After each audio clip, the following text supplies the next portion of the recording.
Here, at the age of 39, I began to be old. As I lay in that dark hour, I was aghast to realize that something within me, long sickening, had quietly died. I felt as a husband might feel, who in the 4th year of his marriage suddenly knew he had no longer any desire or tenderness or esteem for a once beloved wife. We had been through it together, the army and I, from the first importunate courtship until now, when nothing remained to us except the chill bonds of law and duty and custom.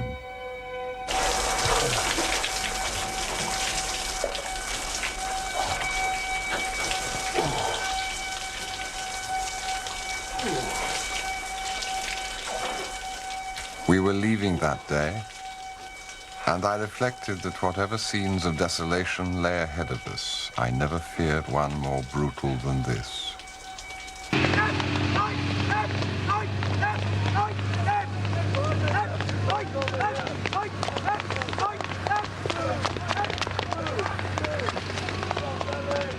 So on this morning of our move, I was entirely indifferent to our destination. I would go on with my job, but I could bring to it nothing more than acquiescence. When we had marched into this camp in the winter of 1943, I had brought with me a company of strong and hopeful men. Word had gone round among them that we were at last in transit for the Middle East. But as the weeks passed, and the snow began to clear, I saw their disappointment change to resignation, and I, who by every precept should have put heart into them, how could I help them who could so little help myself? Morning, sir. Good morning, Sergeant Major. How's the move going? Last store's ready for loading, 1500, sir. Good. Has Mr. Hooper appeared yet? Haven't seen him at all this morning, sir. Oh. Has that been entered into the book? Wind in the night, sir? That'll do.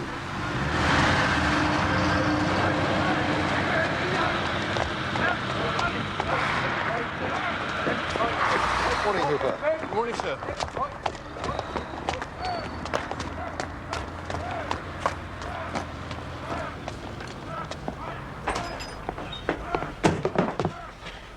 I should like to speak to Mr. Hooper, Sergeant Major. Bring it, sir. Where the devil have you been? I told you to inspect the lines. How are these? Sorry. Had a rush getting my gear together. That's what you have a servant for. Yeah, well, I suppose you're right, strictly speaking, but you know how it is. He had his own stuff to do. The trouble with Desmond is that if I get on the wrong side of him, he takes it out of me in other ways. I'm not surprised if you're so familiar with him. Cap badge, Hooper. Yeah? CO's orders, all distinguishing marks to be removed. Oh, What are you wearing all that gear for anyway? You're not in the advance party. I am. Aren't I? Of course you're not. The orders were changed. Don't you ever read the company notice board? You don't mean they've changed it all again? Oh, there you go. Typical shambles. Total inefficiency. They couldn't get away with this in business, I can tell you. Hooper, do you mind inspecting D Squad now? Righty-o. And for Christ's sake, don't say righty-o. Sorry. Do try to remember. Just slips out. CO just coming up, sir. Thank you, Sergeant Major.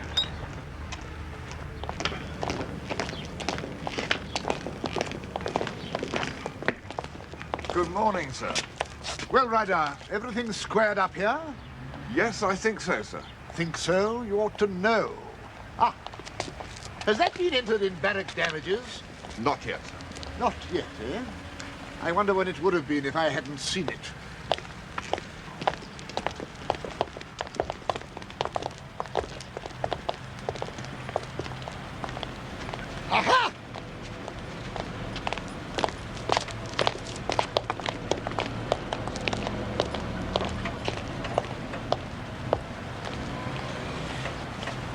Just look at that.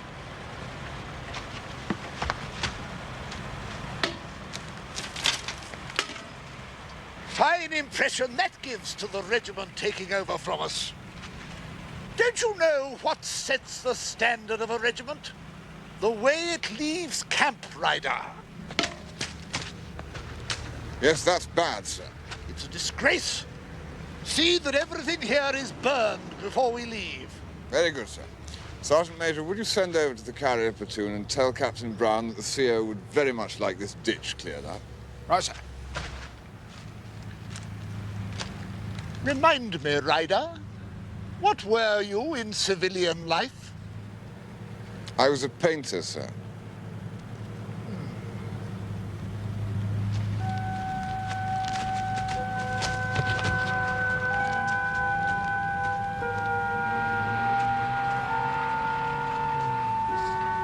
You shouldn't do it, sir. You shouldn't, really. That's not our rubbish. Maybe it's not, sir, but you know it is. If you get on the wrong side as senior officers, they'll take it out of you right away.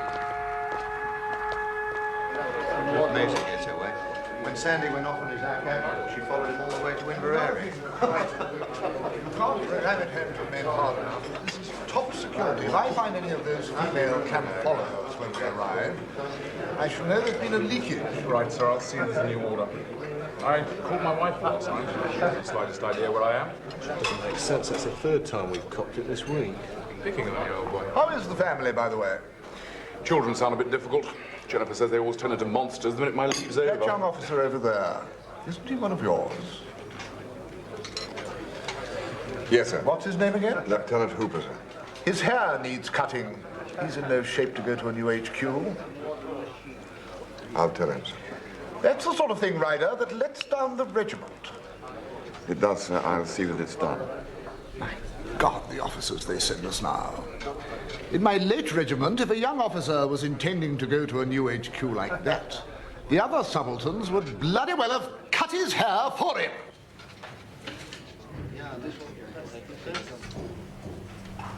Would they, sir? I'll tell you something, Ryder. I do not intend to have my professional reputation compromised by the slack appearance of a few temporary officers. Corporal Deakin? Yes, sir. Get a pair of scissors.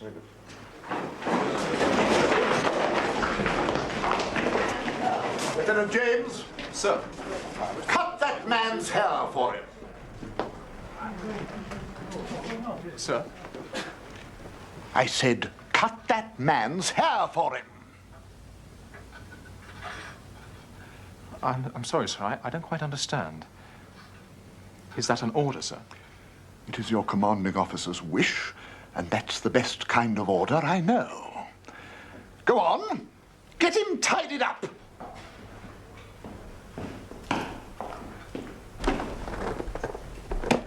We're going to tidy you up a bit.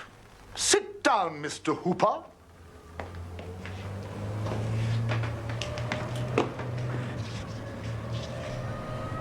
Your scissors, sir. Give them to Lieutenant James. Now, can't you understand an order? Get on with it. Go on, start cutting it.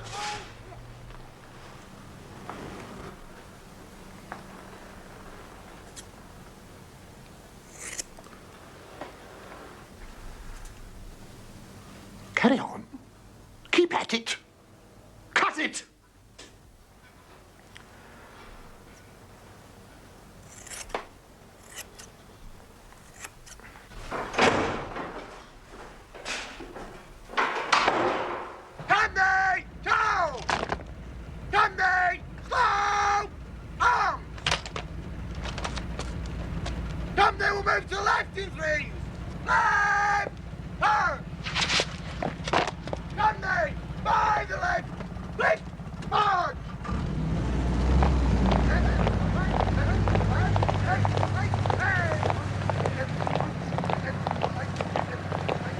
Sorry about your hair, Hooper. Oh, that's all right. It's not the sort of thing that used to happen in this regiment. No hard feelings. I can take a bit of support. I say, any idea where we're off to? None.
thing? No. Just another flap? Yes.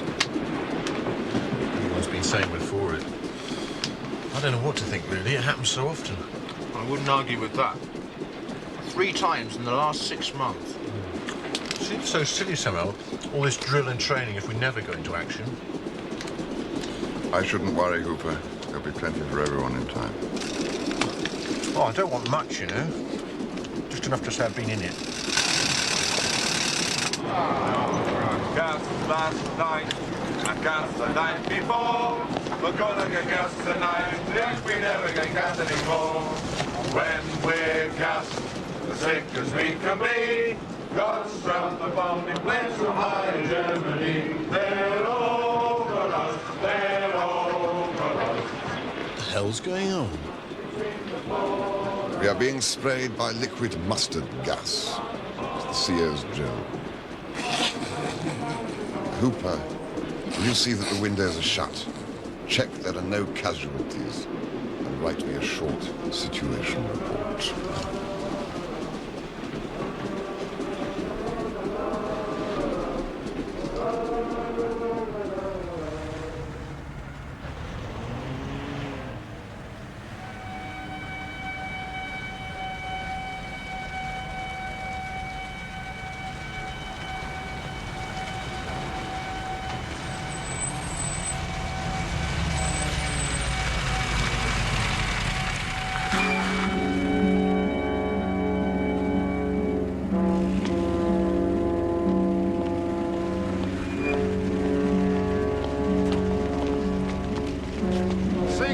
Drive on for a bit, sir. Take the right fork. See a dump post on the road. Morning, Ryder. I have a lift. It's not a bad camp, apparently. Big private house with 2 or 3 lakes. Looks as if we might get some duck if we're lucky. In the back, man. Morning, Hooper.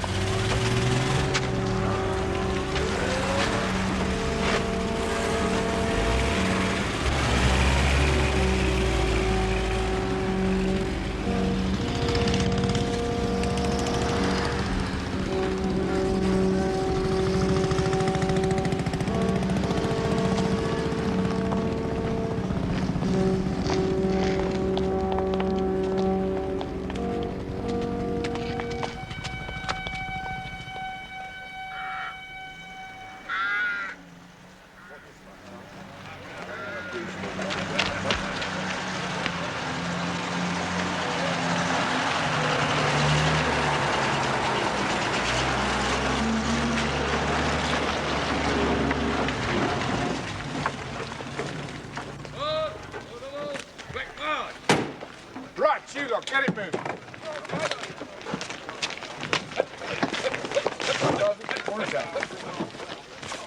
Anybody know where we are? Not officially, sir, but I did hear someone mention the name of the house. It's a place called Brideshead. You can see it from over there. Huge, great barrack of a place. Thanks, Sergeant. Carry on. Thanks, sir. Right, you lot. At the double. Come on.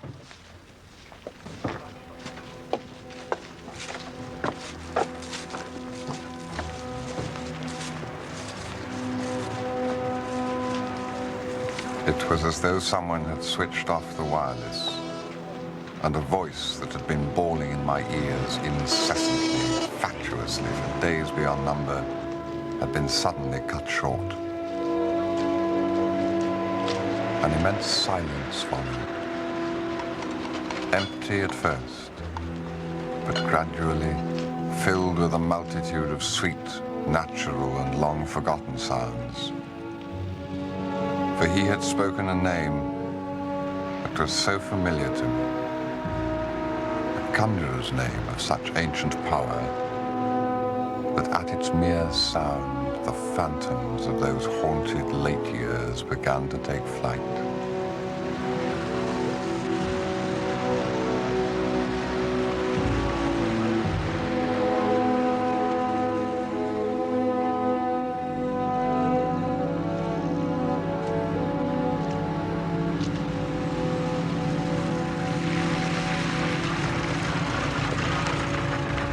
Where are you off to, Hooper? B Company have relieved us. I've just sent the chaps off to get cleaned up.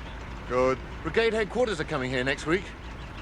Just had a snoop round the house. Very ornate, I'd call it. The queer thing, the sort of RC church attached to it. I had a look in. It's kind of service going on. Just a padre and one old man. Felt very awkward. More in your line than mine. The frightful great fountain thing, too, out the back. All rocks and carved old men with trumpets. You never saw such a thing. Yes, Hooper, I did. I've been here before. Oh, well. You'll know all about it, then. I'll just go and get myself cleaned up. See you, Ryder. I had been there before. I knew all about it. First, with Sebastian, more than 20 years ago on a cloudless day in June. That day, too, I had come, not knowing my destination.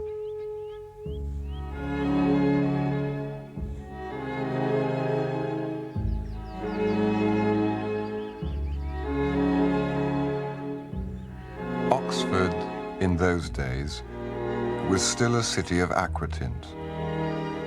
When the chestnut was in flower, and the bells rang out high and clear over her gables and cupolas, she exhaled the soft airs of centuries of youth.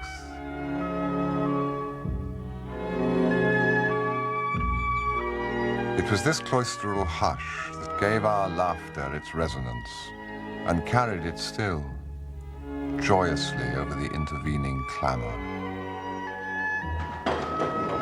It was Eights Week. Here, discordantly, came a rabble of womankind. Echoes of the intruders penetrated every corner, and my own college was no exception. We were giving a ball. Morning, Lunt. Morning, Mr. Ryder. Thank you. Gentlemen who haven't got ladies are asked to eat out as far as possible in the next few days. Will you be lunching in? No, Lunt. To give the servants a chance, they say. What a chance. I've got to buy a pincushion for the ladies' cloakroom. What do they want with dancing? I don't see the reason in it. There's never been dancing before in Eights Week. As if the teas and the river weren't enough. You ask me, sir, it's all on account of the war. It couldn't have happened but for that. No wine in the evening, or one or two gentlemen for luncheon. I can see the reason there. But not dancing. We came in with them back from the war. They were too old, they didn't know, and they wouldn't learn. Take my word. And there's some what goes dancing with the town at the Masonic, but the proctor will have them, you'll see. Ah, here's Lord Sebastian. Well, I mustn't stand here talking. Not with pincushions to get. Morning, Grant. Charles, what the world is happening in your college? Is there a circus? We've seen everything except elephants. I must say, the whole of Oxford is becoming very peculiar suddenly. Last night it was pullulating with women. You're to come away with me, at once, out of danger. I have a motor car outside, a basket of strawberries, and a bottle of Chateau Perraguet, which is not a wine you've ever tasted, so don't pretend. It's heaven with strawberries. I shall go and get my things. And bring some money in case we see anything we want to buy. Yes.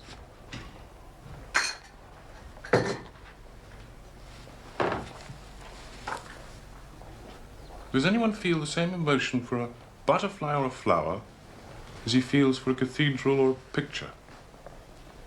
Yes, I do. Really? Yes. What's over there? Isn't it early? Yes. The women are still doing whatever women do before they come downstairs. Sloth has undone them. We're away. Where are we going? To see a friend. Now, take care of Aloysius. Make sure he isn't sick.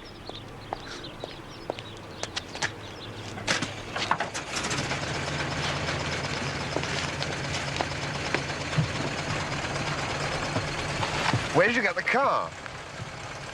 The property of a very gloomy man called the Hardcastle. Do please return the bits to him if I kill myself.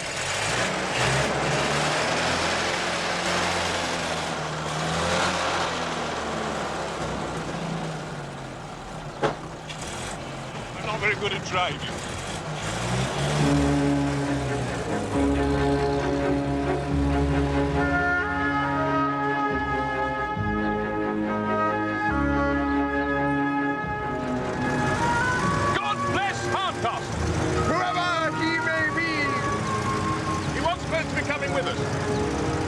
Said him 10 o'clock.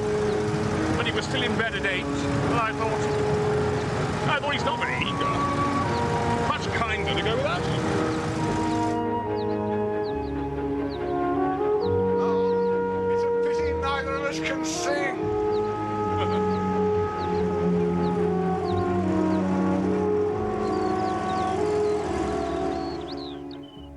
It was about 11 when Sebastian, without warning, turned the car into a cart track and stopped. We ate the strawberries and drank the wine. As Sebastian promised, they were delicious together. The fumes of the sweet golden wine seemed to lift us a finger's breadth above the turf and hold us suspended. Just the place to bury a crock of gold. I'd like to bury something precious. Every place that I've been happy. So that when I'm old and ugly and miserable, I'll come back and dig it up. And remember.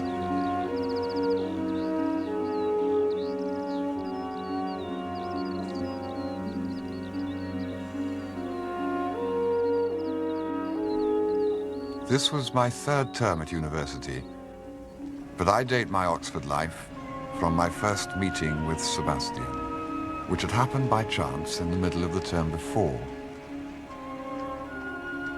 We were in different colleges and came from different schools, so I might well have spent my 3 or 4 years in university and never have met him, but for the chance of his getting drunk one evening in my college and of my having ground floor rooms in the front quadrangle. I had been warned of the dangers of these rooms by my cousin Jasper, who alone, when I first came up, thought me a subject for detailed guidance. So, what are you reading? History. Oh, it's a perfectly respectable school. The very worst is English literature. The next worst is modern great. Now, you want either a first or a fourth. There's no value in anything between. Time spent on a good second is time thrown away. Now, you should go to the very best lectures, Arkwright on Demosthenes, for instance, irrespective of whether they're in your school or not. Clothes. Dress as you do in a country house. Never wear a tweed jacket and flannel trousers. Always wear a suit. And go to a London tailor. You get better cut and longer credit. Good afternoon, sir. Don't treat dons like schoolmasters. Treat them as you would the vicar at home. Clubs. Join the Carlton now, and the grid at the beginning of your second year. If you want to run for the Union, it's not a bad idea. Make your reputation outside first at the Chatham or the Canning. Oh, and keep clear of Boars Hill. Hello. And friends. Charles, do watch the people you make friends with. You'll find you spend your second year getting rid of the undesirable ones you made in your first. Oh, and beware of Anglo-Catholics. They're all sodomites with unpleasant accents. In fact, steer clear of all religious groups. They do nothing but harm. I say, was this here when you arrived? No, it's mine. I put it up. It's Van Gogh. Really? This is very pretty. Well, I must be off. I've got a JCR meeting at past. Oh, by the way, one last point. Change your rooms. But I was lucky to get them. Ground floor rooms on the front quad. Terribly dangerous. I've seen men ruined. People start dropping in. They leave their gowns here, then pick them up on the way to hall. And you start giving them sherry. Before you know where you are, you'll have opened a free bar to all the undesirables in the college.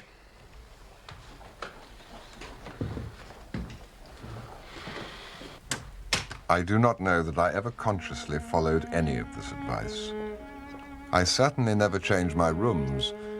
There were gillyflowers growing below the windows, which on summer evenings filled them with fragrance.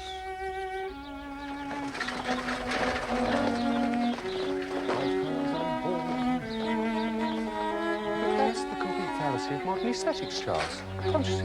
You mean the whole argument of significant form stands or falls by volume? Precisely. If you allow Cézanne to represent a third dimension in his two-dimensional canvas, then you must allow Landseer his gleam of loyalty in the Spaniel's eye. My earliest friends were Collins, a Wickhamist and an embryo Don, a man of solid reading and childlike humor, and a small circle of college intellectuals who maintained a middle course of culture between the flamboyant aesthetes and the proletarian scholars. It was by this circle that I found myself adopted during my first term. They provided the kind of company I had enjoyed in the sixth form at school, and for which the sixth form had prepared me. But even in the earliest days, when the whole business of living at Oxford with rooms of my own and my own checkbook was a source of excitement, I felt at heart that this was not all which Oxford had to offer.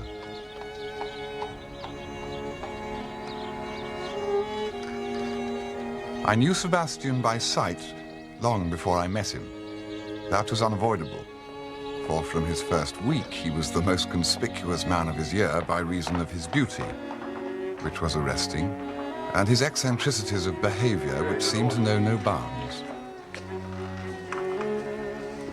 My first sight of him was in the door of Germa's, and on that occasion I was struck less by his looks than by the fact that he was carrying a large teddy bear.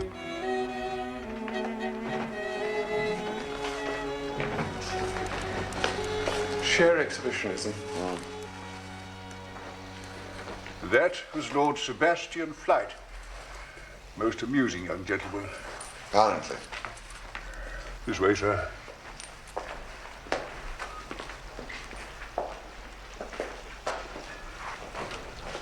He's the Marquis of Marchmain's second boy.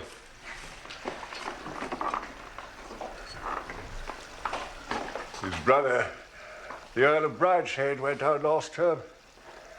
Now, he was very different. Quite like an old man. What do you suppose Lord Sebastian wanted? A hairbrush for his teddy bear. It had to have very stiff bristles. Not Lord Sebastian said to brush him with, but to threaten him with a spanking when he was sulky. He bought a very nice one with an ivory back. He's going to have Aloysius engraved on it. That's the teddy bear's name. The barber, who in his time had had ample chance to tire of undergraduate fantasy, was plainly captivated by him. I, however, remained censorious.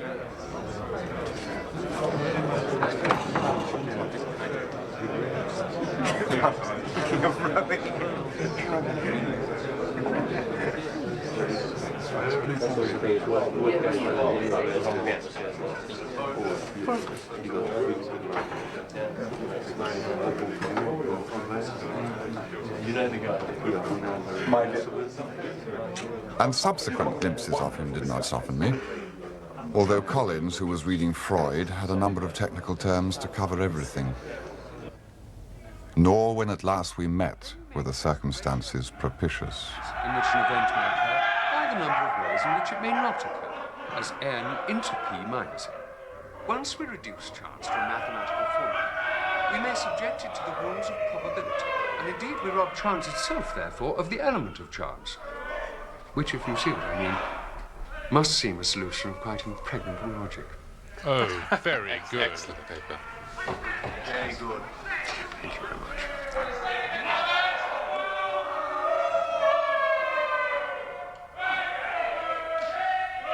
was a question? I wanted simply to ask if the laws of mathematics can be understood by reason. I think I can anticipate your question. If the possibility exists that chance itself exists in a rational universe, then the workings of chance must be explained by rational processes.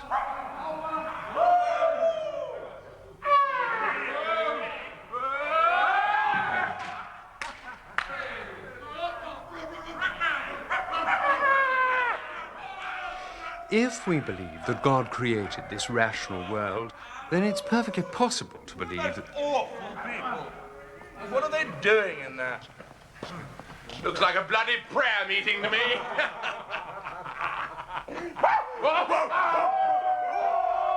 Look, if God is ultimately responsible for formulating Newton's law of gravity, may he not, so runs my argument, fulfill his purpose by using the infinite instances which we call chance? Shouldn't we say, then, that chance is the very basic principle of our life in this rational universe?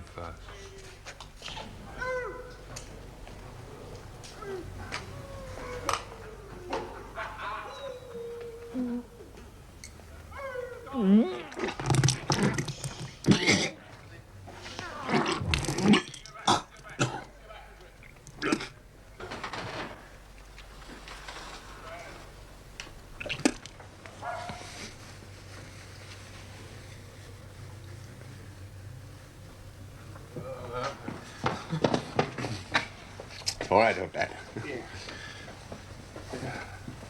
I think... Yeah.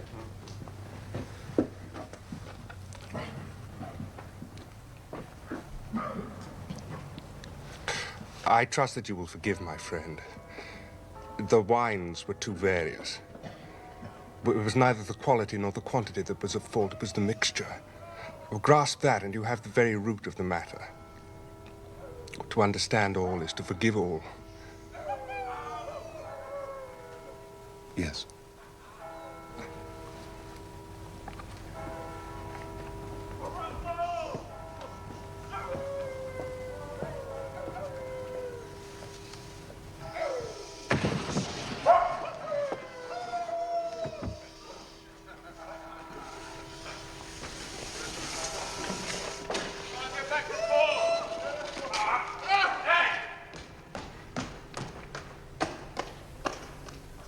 Couple of jugs of mulled claret, and this has to happen. You couldn't even get to the window, could you? Them that can't keep it down are better without it. It wasn't one of my party. It was someone from out of college. Yes, well, it's just as nasty to tear up whoever it was. There's 5 shillings on the sideboard. So I saw it, and thank you. I'd rather not have the money and not have the mess in the morning. With the restoration of the monarch, the age of Puritanism was finally vanquished. I took my gown and left him to his task. In those days, I still frequented the lecture room. And female players, hitherto unknown, appeared upon the English stage for the first time in the history of English drama. There was an air of relaxation in the land again. Indeed, this novel feeling of unaccustomed freedom manifested itself in a remarkable outburst of artistic creativity.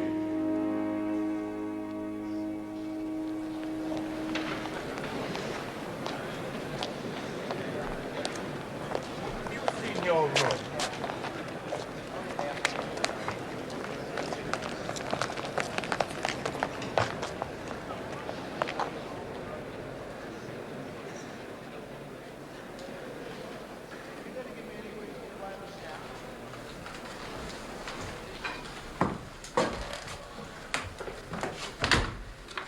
What is all this? The gentleman from last night, sir. He left that note for you. I'm very contrite. Aloysius won't speak to me until he sees I'm forgiven. So please come to luncheon today. Sebastian Flight. A most amusing young gentleman, sir. I'm sure it's a pleasure to clean up after him. I take it you're lunching out, sir. I told Mr. Collins and Mr. Partridge so. They wanted to take their commons in here with you. Yes, Lund. Lunching out. Oh, do take some flowers for yourself. And Mrs. Lund, if you care to. Oh, thank you, sir. There is no Mrs. Lund.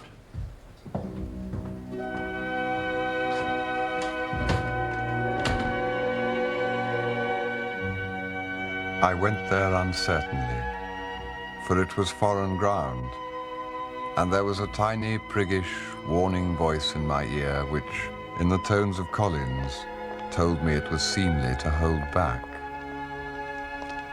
But I was in search of love in those days, and I went full of curiosity and the faint, unrecognized apprehension that here at last I should find that low door in the wall others I knew had found before me, which opened on an enclosed and enchanted garden which was somewhere, not overlooked by any window, in the heart of that grey city.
I've just counted them.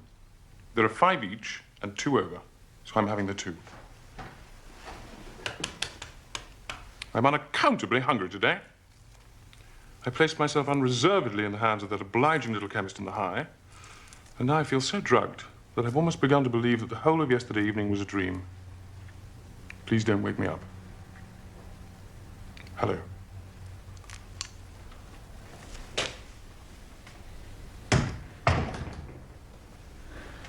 Hello. Let's have some champagne.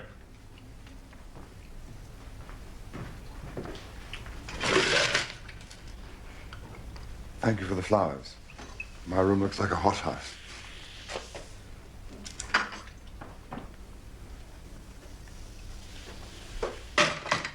My beastly scout has put Aloysius to bed, which is probably just as well, since there won't be any plover's eggs for him. Do you know, Hobson hates Aloysius. I wish I had a scout like yours. He was perfectly sweet to me this morning, when some people might have been quite strict. Only one piece last night. There was nice frightful rumpus outside my staircase, so I assumed it must be you two. Nonsense. We're as quiet as mice. So damn close thing there. Went back with Alistair. As each guest came into the room, he made first for the plover's eggs, then noticed Sebastian, and then myself, with a polite lack of curiosity which seemed to say, we should not dream of being so offensive as to suggest that you never met us before. I say, plover's eggs. First I've seen this here. Where'd you get them? Mummy sent them from Brideshead. They always lay early for her. If it does get up to that kind of thing, die.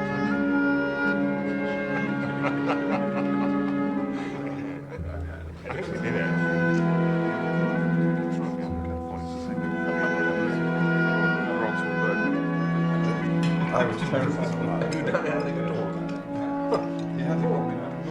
We were eating the lobster thermidor when the last guest arrived. My dear, I couldn't get away before. I was lunching with my preposterous tutor.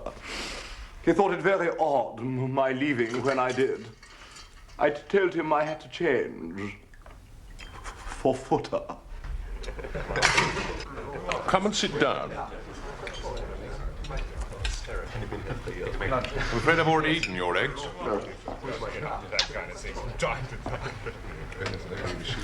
However, you don't know Charles Ray. I think they did, actually. I think No. undoubtedly. I've seen Anthony Blanche. the rugby help. But I have the most delicious feeling I'm going to. Oh, my God, Blanche. It's all over the house, you know. What is? My dear boy, the news that you've finally lost your virginity. Or perhaps I should say mislaid it. You put my own grande passion quite in the shade. What are you rattling on about, you appalling dago? If you're going to be horrid about my cosmopolitan upbringing, I shall tell how you borrowed 300 francs to spend a torrid night with that elderly drab in the Touquet. It was a niggardly sum to pay for her trouble. And what a trouble. Charles, don't look so serious. You don't mean to say you let Boy have a go at your Duchess? My affair with the Duchess of Vincennes was on an altogether higher plane than any of you hobbledehoys can conceive. Do you know what it was that cemented our love? We used the same colored varnish for our toenails.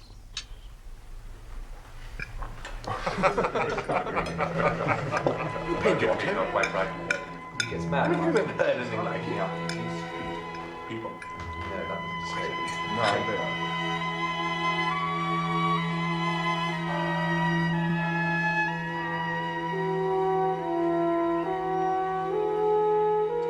Time is now propitious as he guesses.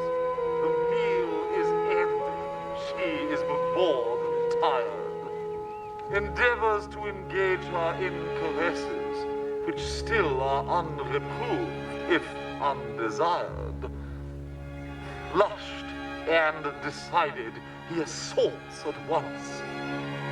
Exploring hands encounter no defense. His vanity requires no response and makes welcome of indifference.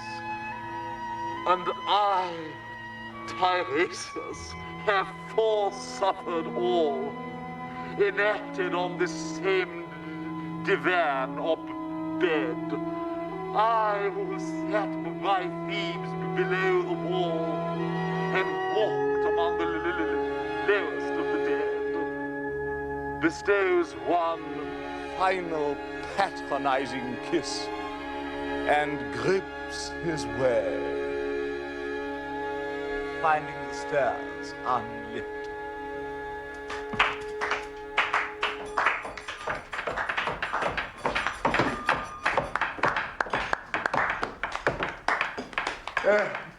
How I have surprised them. All boatmen are Grace darlings to me. Hi, old boy. Too much, Rosie. Too much. Now we have to open these terrible squares. Something had to be done about that damn Nancy. You can help me out. I will see enough of him.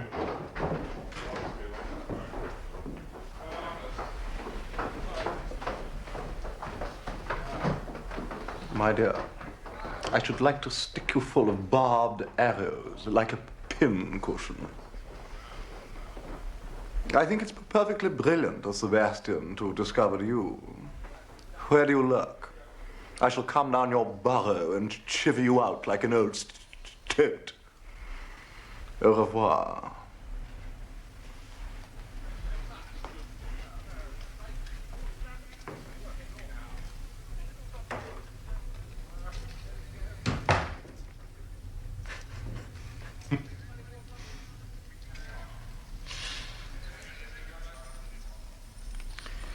Well,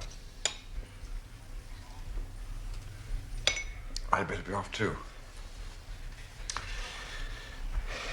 Thank you very much. Have some more Cointreau.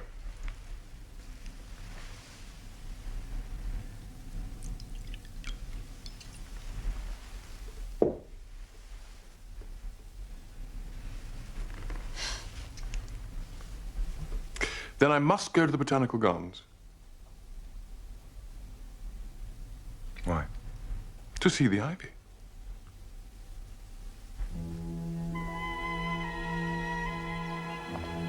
I've never been to the botanical gardens. Oh, Charles. What a lot you have to learn. There are more kinds of ivy than I ever knew existed. I don't know where I should be without the botanical gardens.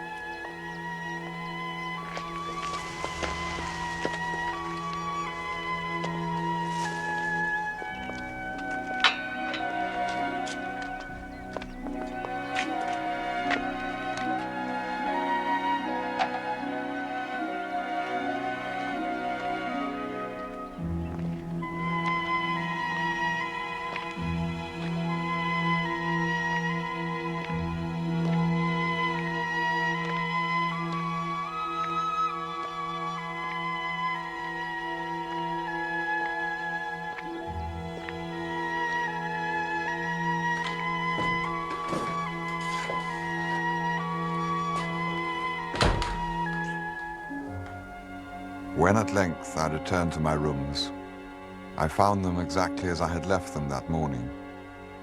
But I detected a jejune air that had not irked me before. Nothing except the golden daffodils seemed to be real.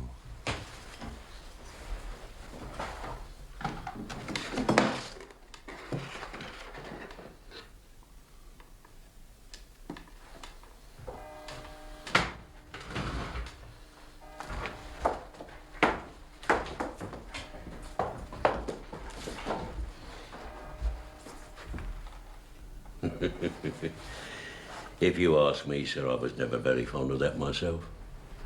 I suppose you'll be wanting me to get rid of it next. Though where I'd have room for it is nobody's business.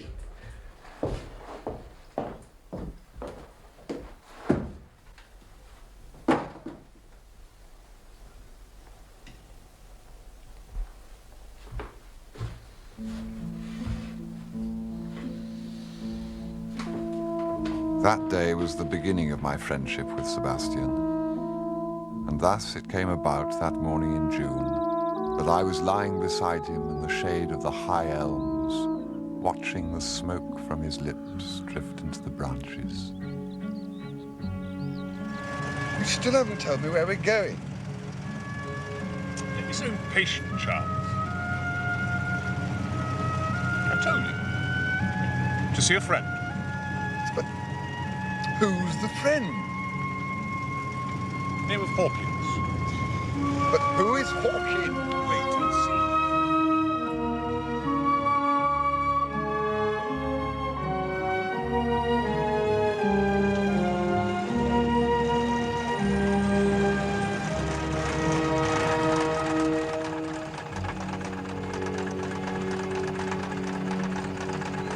Well?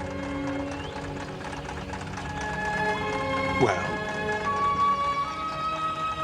What a place to live in. It's where my family live. Don't worry, they're all away. You won't have to meet them. But I should like to. You can't. They're in London dancing.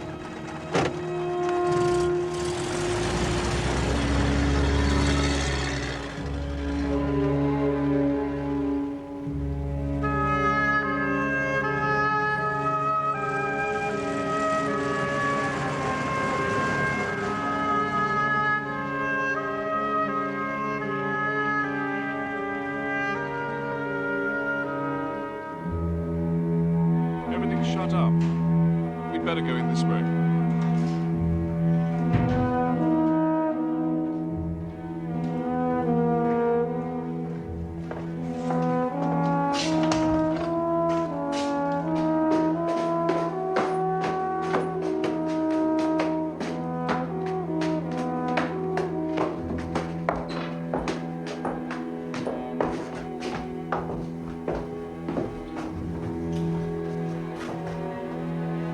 I want you to meet Nanny Hawkins. That's what we've come for.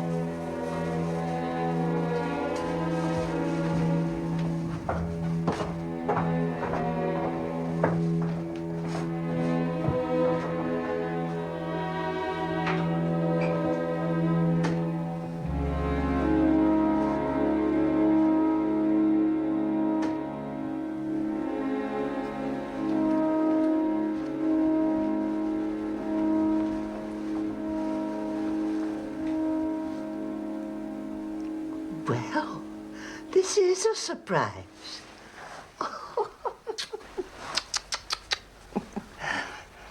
Who's this? I don't think I know him. Well, this is Mr. Charles Ryder, Nanny. Friend of mine from Oxford. Oh, How do you do, Mrs. Hawkins? how do you do? You've come just the right time. Julia's here for the day. She was up with me nearly all the morning telling me about London. Such a time they're all having. You must have just missed her. It's the Conservative women. She won't be long. She's leaving immediately after her speech before the tea. I'm afraid we may miss her again, Nanny. Oh, don't do that, dear. It'll be such a surprise to her seeing you. Though she ought to wait for the tea. I told her. It's what the Conservative women come for. Well, what's the news? Are you studying hard at your books? Not very, I'm afraid, Nanny. Cricketing all day long, I expect, like your brother. He found time to study too, though. Oh, well, did you see that piece about Julia in the paper?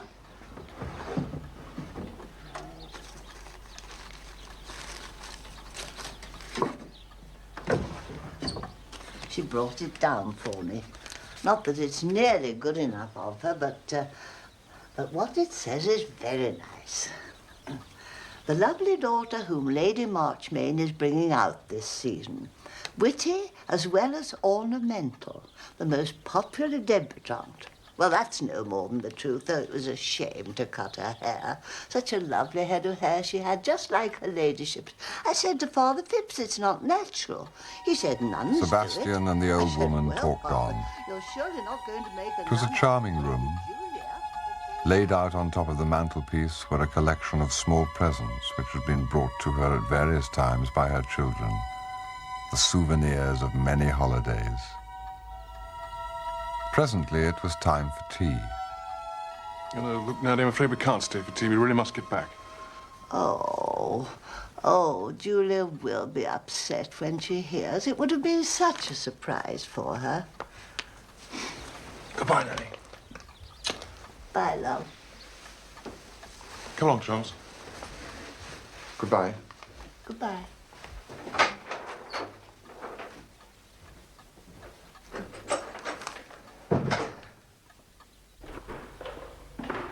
Poor Nanny. She does lead such a dull life. I've a good mind to bring her to Oxford to live with me. And you should always be trying to send me to church. I must go quickly before my sister gets back. Who are you ashamed of, her or me? I'm ashamed of myself. I'm not going to let you get mixed up with my family. They're so madly charming. All my life they've been taking things away from me. If they once got hold of you with their charm, they'd make you their friend and not mine, and I won't let them. All right. I'm perfectly content. But aren't we going to go and see some more of the house? So shut up. I came to see Nanny. On Queen Alexander's Day, it's all open for a shilling. Come and look if you want to.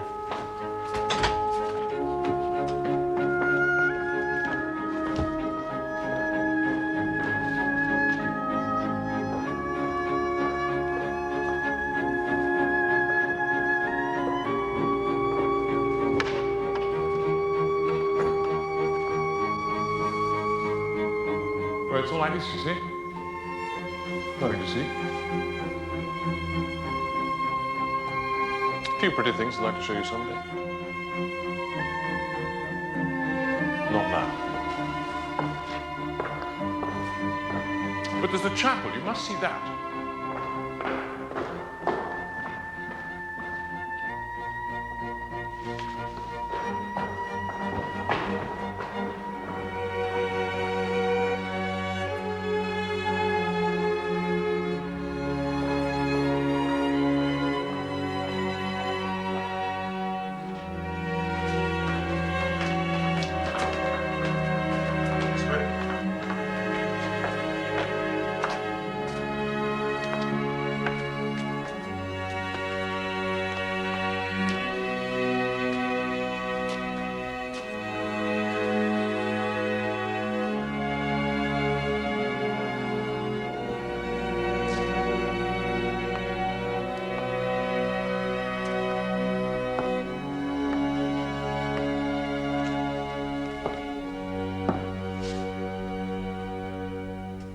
do you do that?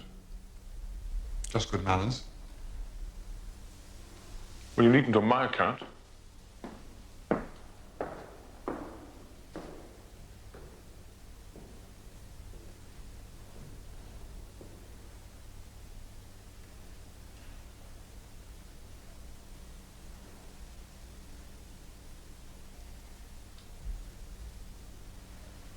So you wanted to do sightseeing?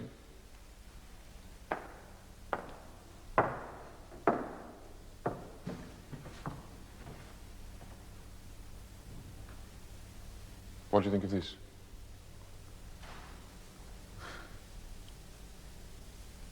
Golly.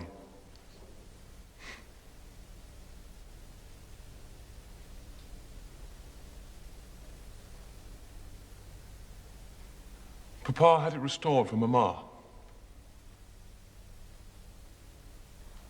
As a wedding present.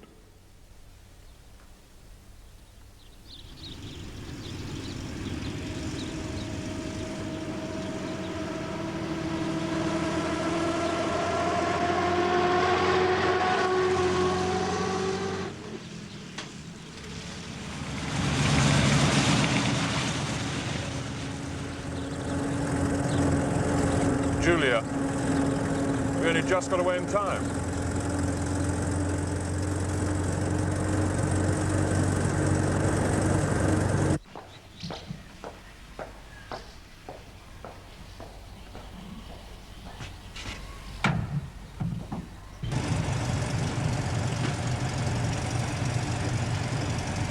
I'm sorry.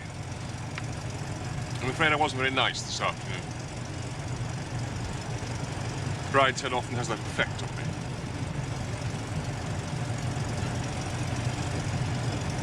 But I had to take you to see Nanny.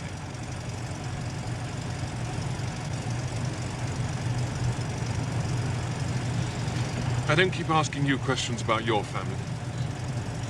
Neither do I about yours. But you look so inquisitive. You're so mysterious about them. I'd hoped I was mysterious about everything. Perhaps I am rather curious about people's families. Because it's not a thing I know much about. There's only my father and myself. An aunt used to keep an eye on me, but my father drove her abroad. You don't know what you've been saved. There are lots of us. Look them up into Brett.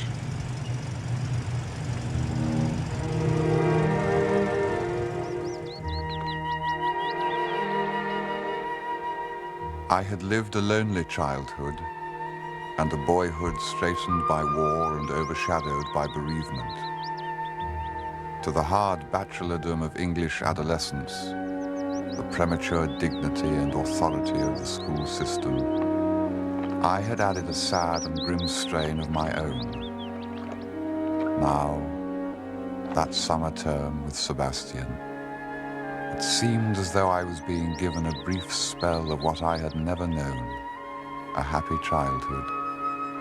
And though its toys were silk shirts and liqueurs and cigars, and its naughtiness high in the catalogue of grave sins, there was something of a nursery freshness about us that fell little short of the joy of innocence.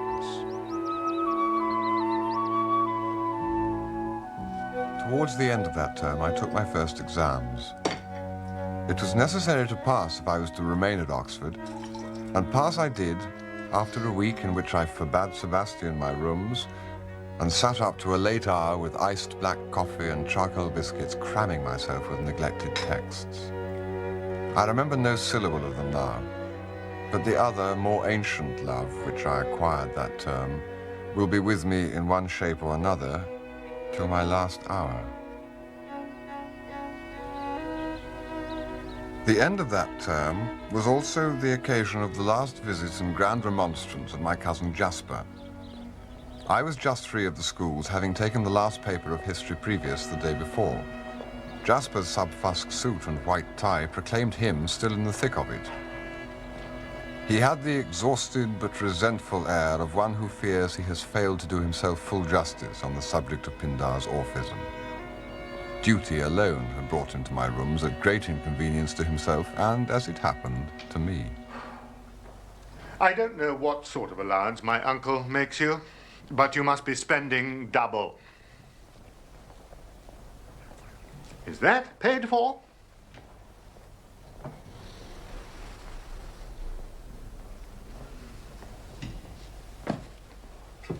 For these? Or this peculiarly noisome object? Yes. I had to pay cash for the skull.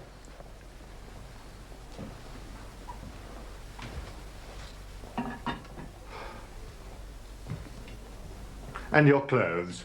Your present get-up seems an unhappy compromise between the correct wear for a theatrical garden party in Maidenhead and a glee-singing competition in a garden suburb.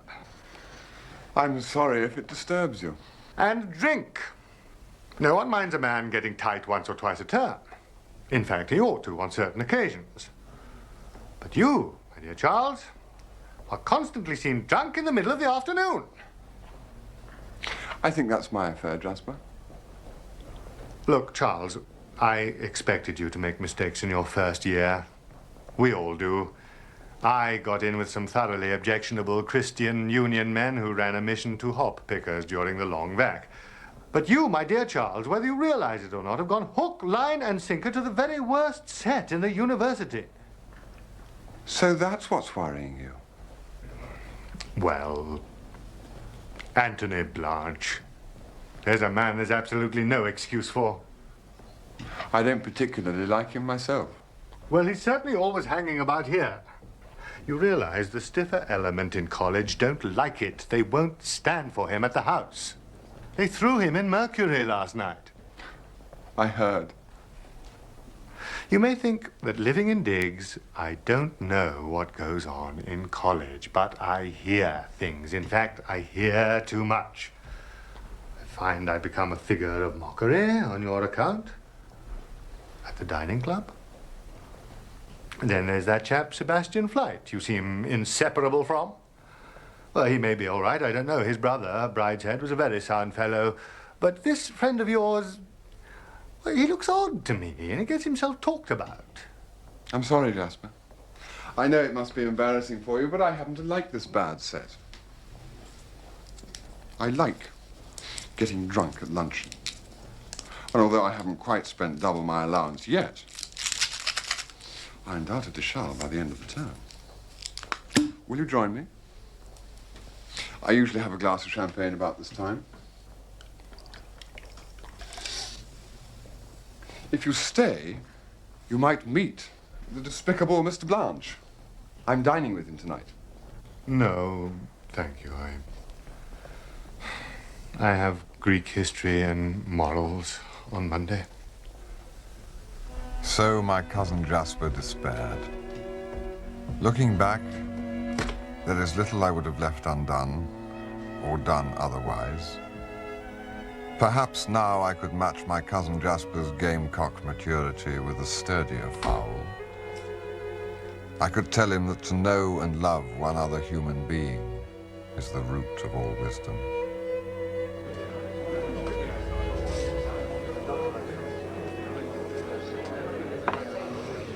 Two for you, and two for me. Yum, yum.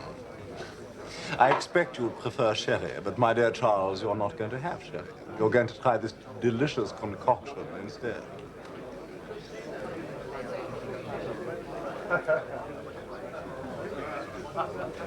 What is it? Brandy Alexander. You don't like it? Then I'll drink it for you. 1, 2,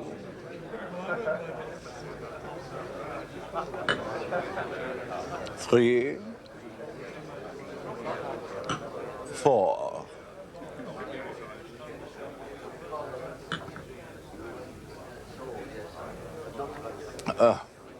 Down the little red lane they go. how the students stare. I'm not surprised, Anthony. I'm a little out of sympathy with the undergraduates for the moment. That's why we're dining at 10. Who else is coming? No one. I've got you to myself tonight.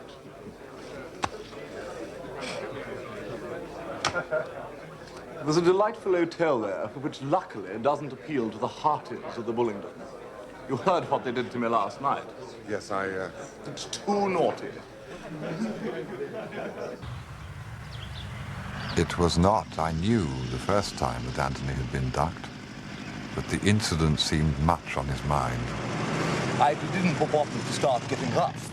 So I said to them pacifically, "Dear sweet clodhoppers, if you knew anything of sexual psychology, you would know that nothing could give me keener pleasure than to be manhandled by you meaty boys.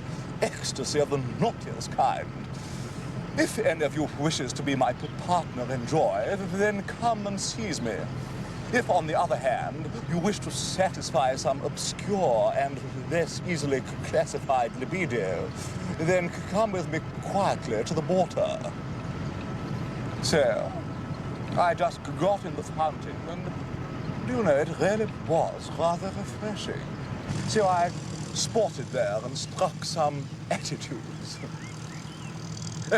La fatigue du Nord. Now, you can't imagine an unpleasantness like that happening to Sebastian, can you? No, I can't. No. Sebastian has charm. Such charm. Of course, you haven't known him as long as I have. How long have you known him, Anthony? I was at school with him. You wouldn't believe it, but in those days, people used to say he was a little bitch. The rest of us were constantly being beaten in the most savage way on the most frivolous pretext, but never Sebastian. I can see him now, at the age of 15. He'd never had spots, you know. Boy Mulcaster was positively scrofulous, but not Sebastian. Or did he have one rather stubborn one at the back of his neck? Yes, now I think of it, he did. Narcissus with one pustule. You know, he and I were both Catholics, so we used to go to Mass together. He used to spend such time in the confessional, I used to wonder what he had to say, because he never did anything wrong. Never quite. At least, he never got punished. Perhaps he was just being charming through the grill. I told Cocktail all about you. He's absolutely agog. You see, my dear Charles, you are that very rare thing. An artist. But who recognizes you? The other day I told Sebastian that you drew like a young angler. And do you know what he said? Yes. Aloysius draws very prettily, too, but of course he's rather more modern. So charming, so amusing. Do you wish Sebastian was with us? No, of course you do. And do I? I wonder. How our thoughts do run on that little bundle of charm, to be sure. I think you must be mesmerizing me, Charles. I bring you here at very considerable expense, simply to talk about myself. And I find I talk of no one except Sebastian. It's odd, because there's really no mystery about him, except how he came to be born of such a very sinister family. It's when one gets to the parents that a bottomless pit opens. My dear, such a pair. They were married for 15 years or so, and then Lord Marshmain went off to war. He never came back, but formed a connection with a highly talented dancer. Why doesn't she divorce him? Because she's so pious. My dear, you would think that old reprobate had tortured her, stolen her patrimony, flung her out of doors, roasted, stuffed, and eaten her children, and gone frolicking about, wreathed in all the flowers of Sodom and Gomorrah. She's a bloodsucker, my dear, a bloodsucker.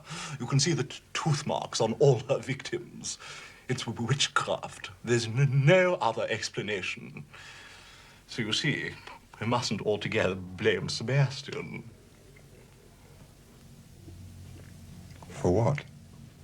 For seeming a little insipid. But then, of course, you don't blame Sebastian, do you, Charles? With that very murky background, what could he do except set up as being simple and charming? Particularly as he isn't very well endowed in the top story. We couldn't claim that for him, could we, Charles? Much as we love him.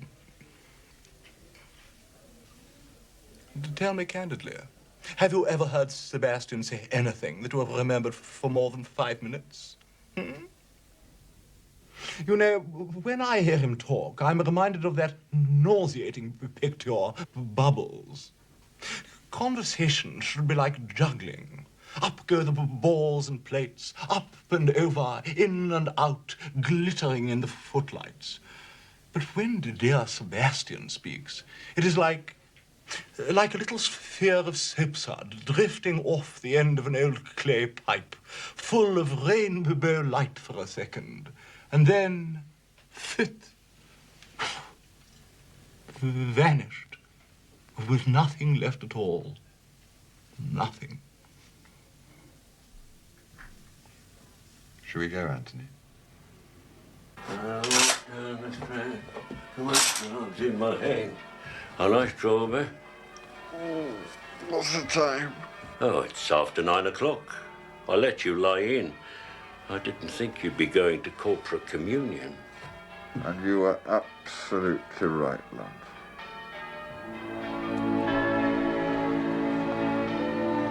It was the last Sunday of term, the last of the year.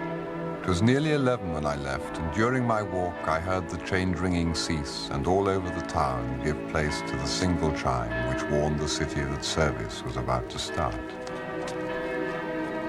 None but churchgoers seemed abroad that morning, on their way to St. Barnabas, St. Columba, St. Aloysius, St. Mary's, Pusey House, Blackfriars, all in the summer sunshine going to the temples of their race. 4 proud infidels alone proclaimed their descent, 4 Indians from the gates of Baliol making for the river.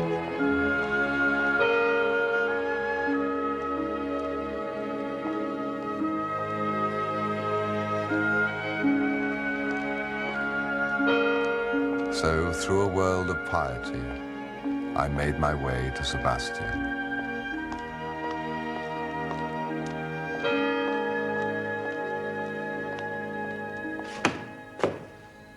Hello. I've been to Mass. I knew Mum had been writing to Monsignor Bell. He asked me to dinner twice last week. So, I sat bang in the front and absolutely shouted the Hail Marys. Glad that's over. So how was dinner with Antoine? What did you talk about? Well, he did most of the talking. That's not unusual. Did you know him at Eton? Hardly. He was sacked in my first half. I mean, I do remember seeing him about a bit. Did he go to church with you? Don't think so. Why?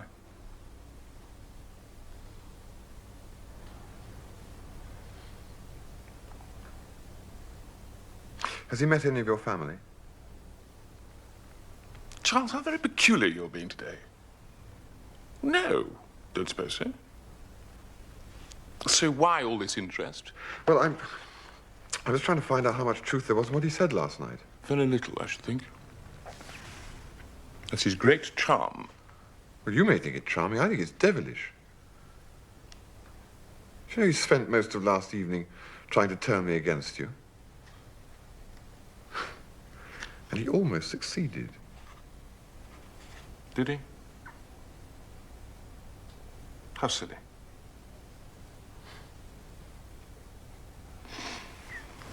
Aloysius would not have approved of that at all. What are you, a pompous old bear?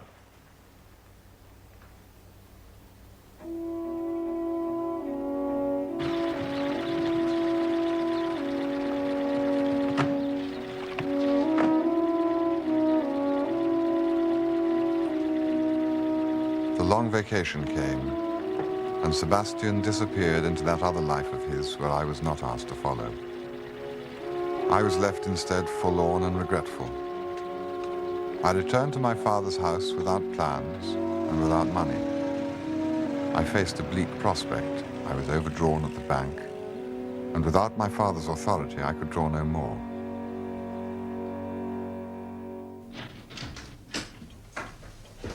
My dear boy, they never told me you were here. Hello, Father. Did you have a very exhausting journey? They gave you tea. Yes. Mrs. Abel brought me some. You're well? I've just made a somewhat audacious purchase at Sonnershine's. A terracotta bull of the 5th century. I was examining it and so forgot your arrival. Was the carriage very full? No. I managed to get a corner seat. Good.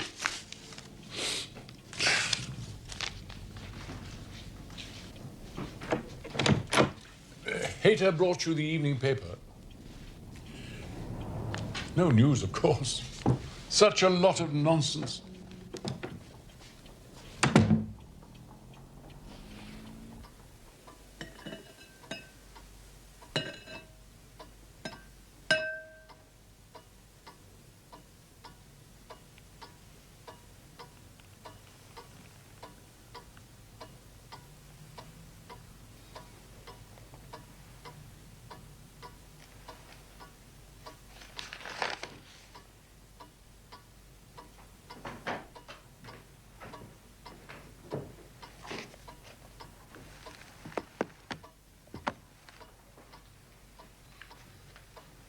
What do you like to drink?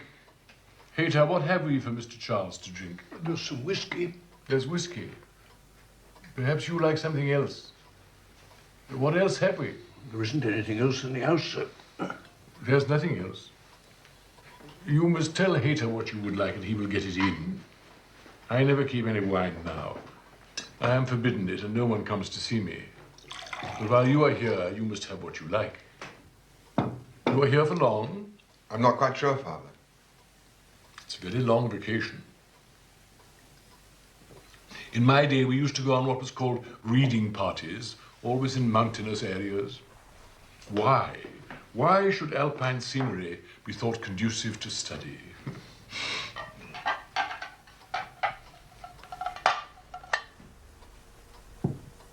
I had thought of putting in some time at an art school.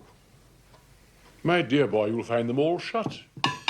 The students go to Byeon or such places and paint in the open air. There was an institution in my day called a sketching club. Mixed sexes, bicycles, pepper and salt knickerbockers, Holland umbrellas, and it was popularly thought, free love. Such a lot of nonsense. I expect they still go on. You might try that. One of the problems of the vacation, Father, is money. Oh, I shouldn't worry about a thing like that at your age. You see, I've run rather short. Yes? In fact, I don't know how I'm going to get through the next couple of months. Well, I'm the worst person to come to for advice. I've never been short, as you so painfully call it. And yet, what else could you say? Hard up, penurious, distressed, embarrassed, stony broke, on the rocks, in Queer Street. Yes, well, let's just say you were in Queer Street and leave it at that.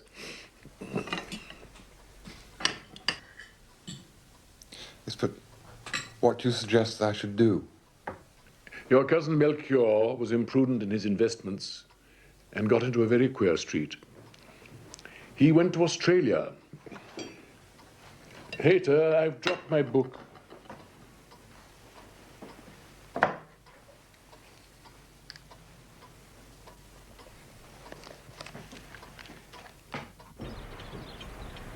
During the sultry week that followed, I saw little of my father during the day.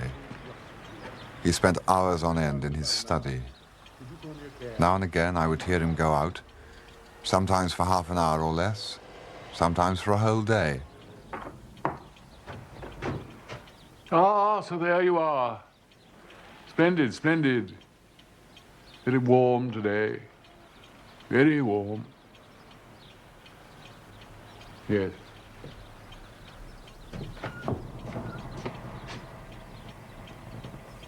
His errands were never explained. The dinner table was our battlefield.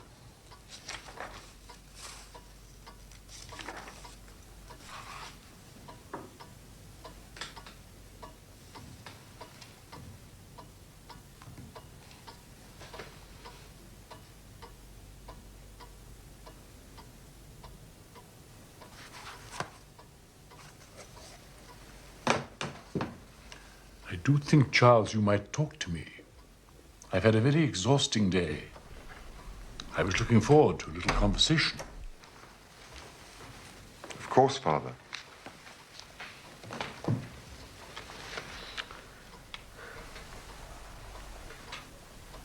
What should we talk about? Cheer me up. Take me out of myself. Tell me about the new plays. But I haven't been to any. You should, you know. You really should. It isn't natural in a young man to spend all his evenings at home. Well, Father, as I told you, I haven't much money to spare for theatre going.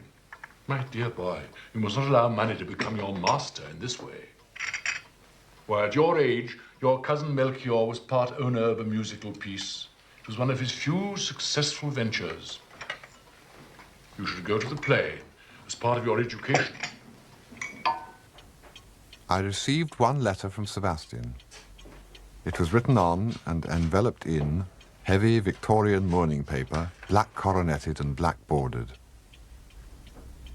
Dearest Charles, I found a box of this paper at the back of the bureau, so I must write to you as I am mourning for my lost innocence. You never looked like living. The doctors despaired of it from the start. Soon I'm off to Venice to stay with Papa in his palace of sin. I wish you were coming. Wish you were here.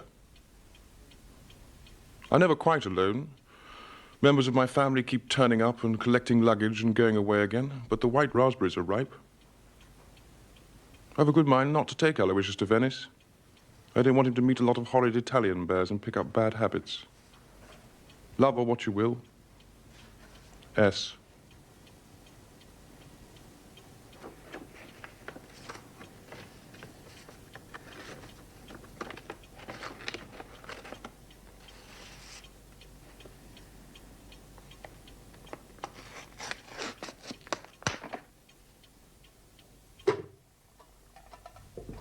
Strife was internecine during the next fortnight, but I suffered the more, for my father had greater reserves to draw on.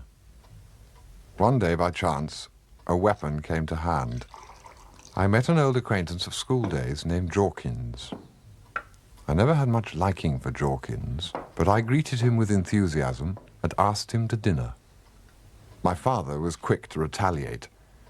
He made a little fantasy for himself that Jorkins should be an American. So nice of you to come all this way, Mr. Jorkins. Oh, it isn't far. It's really only a matter of minutes. Ah, science annihilates distance. You are over here on business. Well, I'm in business, if that's what you mean. I had a cousin who was in business. You wouldn't know him, it was before your time. I was telling Charles about him only the other night. He has been much in my mind. He came a cropper. You find his misfortune a subject for mirth. Or perhaps you are unfamiliar with the word I used. You, no doubt, would say, folded up. Well, I don't know that. I mean... I suppose with your standards, you find our life here very parochial. My father was master of the situation. Nonetheless, there are fine things to Throughout see. the evening, he played a delicate one-sided parlor game with him, explaining any peculiarly English terms in the conversation, translating pounds into dollars, so that my guest was left with the vague sense that there was a misconception somewhere as to his identity, which he never got the chance of explaining. I mean, if... Only once I thought my father had gone too far. Of course, I'm afraid, living in London, you must sadly miss your national game.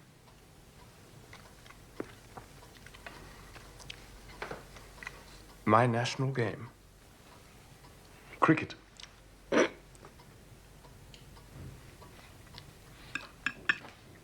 Never mind. I've decided to diversify Charles' evenings at home. Tonight I have a surprise. I've asked a few young friends over for a little music making. Charles, you know the Orm Herricks. Did you know that Miss Orm Herrick was a student of the cello? She's going to play for us tonight after dinner.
Goodbye then, Mr. Jorkins. I hope you'll pay us another visit the next time you cross the herring pond. Goodbye, Mr. Ryder, and thank you. I'm so sorry I have to leave. I'll just see him out. Such a versatile young man. You must ask him again, soon.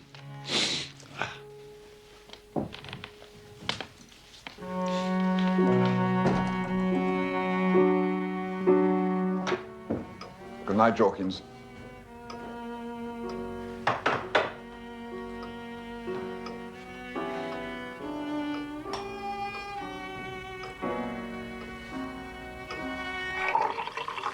What very dull friends I have. You know, without the spur of your presence, I would never have roused myself to invite them. I've been very neglectful about entertaining lately. Now you are paying me a long visit. I will have many such evenings. You liked Miss Orm Herrick?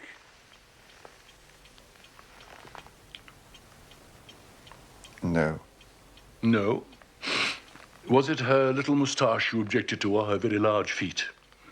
Do you think she enjoyed herself?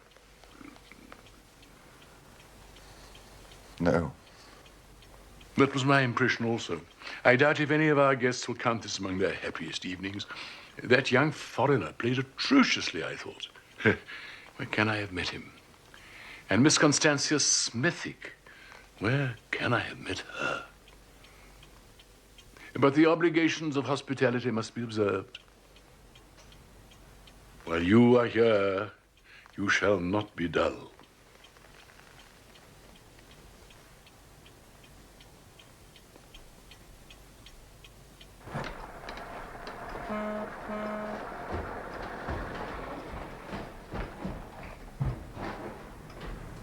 Finally, one Sunday afternoon, a telegram arrived from Sebastian, which threw me into a state of fevered anxiety. Father. You'll never guess where I've spent the day. I've been to the zoo. It was most agreeable. The animals seem to like the sunshine so much. Father, I have to leave at once. Yes? A friend of mine, he's gravely injured. I must go to him. There's a train in about half an hour.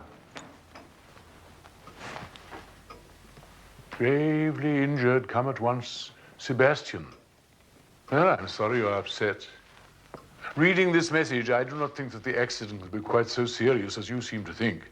Otherwise, it would hardly be signed by the victim himself. Still, of course, he may well be fully conscious but blind or paralyzed with a broken back. Why exactly is your presence so necessary? You have no medical knowledge. You are not in holy orders. Do you hope for a legacy? I'm told he's a great friend. Well, Orm Herrick is a very great friend of mine, but I should not go tearing off to his deathbed on a warm Sunday afternoon. I rather doubt whether Lady Orm Herrick will welcome me. However, I see you have no such doubts. I shall miss you, my dear boy, but do not hurry back on my account.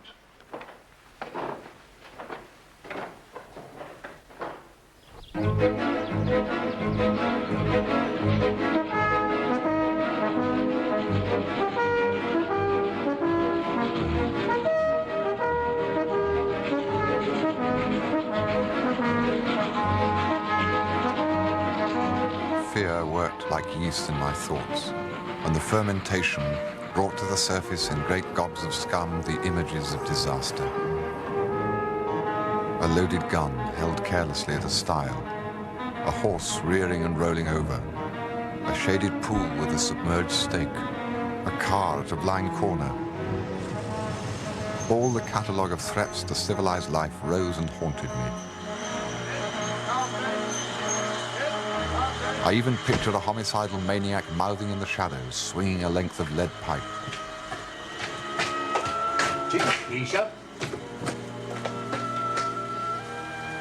A Brideshead, sir? Yes.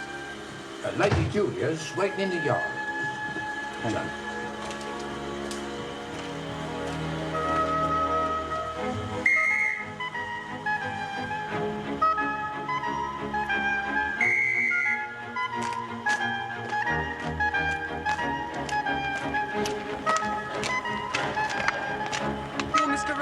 Yes. Jump in.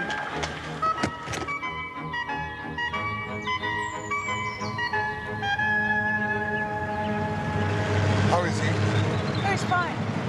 Have you had dinner? Yes, on the train. Well, I expect it was beastly. There's some more at home. Sebastian and I are alone, so we thought we'd wait for you. What's happened to him? Didn't he say?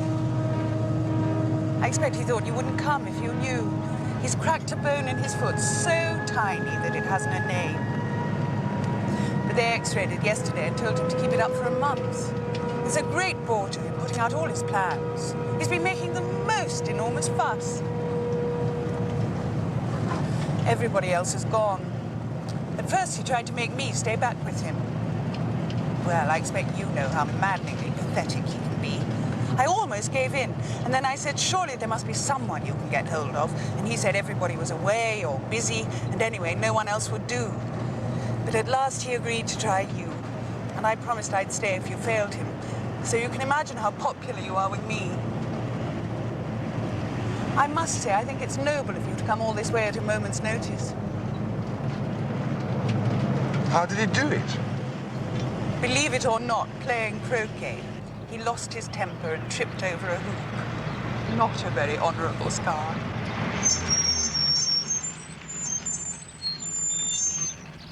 She so much resembled Sebastian that sitting beside her, I was confused by the double illusion of familiarity and strangeness.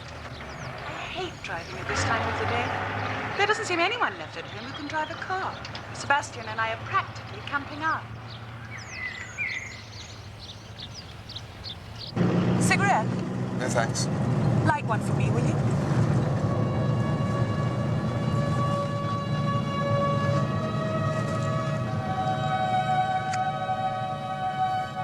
It was the first time in my life that anyone had asked this of me. And as I took the cigarette from my lips and put it in hers, I caught a thin bat squeak of sexuality inaudible to any but me. Thanks. You've been here before. Nanny reported it. We both thought it very odd of you not to stay to tea with me. That was Sebastian. You seem to let him boss you around a good deal. You shouldn't. It's very bad for him.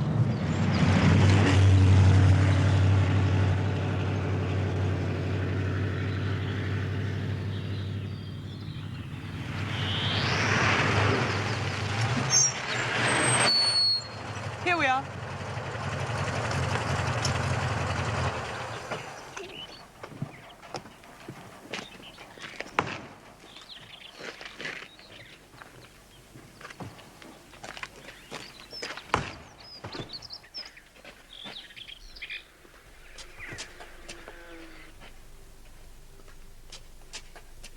I wouldn't put it past Sebastian to have started dinner without it. Thank you. Hello, darling.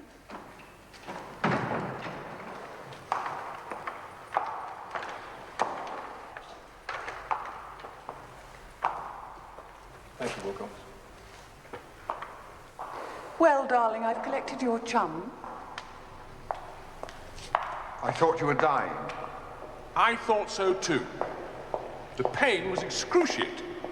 Do you think if you asked him, Wilcox, to give us champagne tonight? I hate champagne. And Mr. Ryder has already had dinner. Mr. Ryder? Mr. Ryder? Charles drinks champagne at all hours. You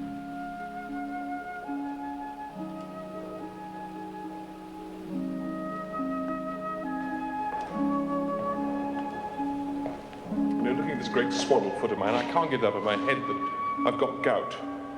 And that gives me a craving for champagne. Ow! Which way?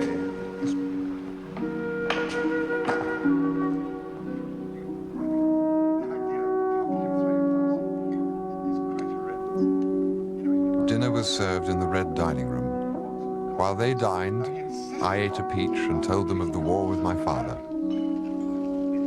And he said to him, living in London, you must miss your national game. And Jorkin said, what national game? And my father said, why, cricket, of course. I mean, I really think he's sometimes quite mad. Sounds perfect poppet to me. And now I'm going to leave you, boys. Where are you off to? Nursery. I promised Nanny a last game of Halma. Dear Nanny Hawkins, she lives entirely for pleasure. Good night, Mr. Ryder, and goodbye. I'm leaving early. I can't tell you how grateful I am to you for relieving me at the sickbed. My sister's very pompous tonight. I don't think she cares for me. I don't think she cares for anyone very much. I love her. She's so like me. Do you? Is she? In looks, I mean, in the way she talks. I wouldn't love anyone with a character like mine. Charles, we're going to have a heavenly time alone. When, next morning, I saw Julia drive from the forecourt and disappear, I felt a sense of liberation and peace, such as I was to know years later, when, after a night of unrest, the sirens sounded the all-clear. I believed myself very close to heaven during those languid days at Brideshead. It is thus I like to remember Sebastian, as he was that summer, when we wandered alone through that enchanted palace.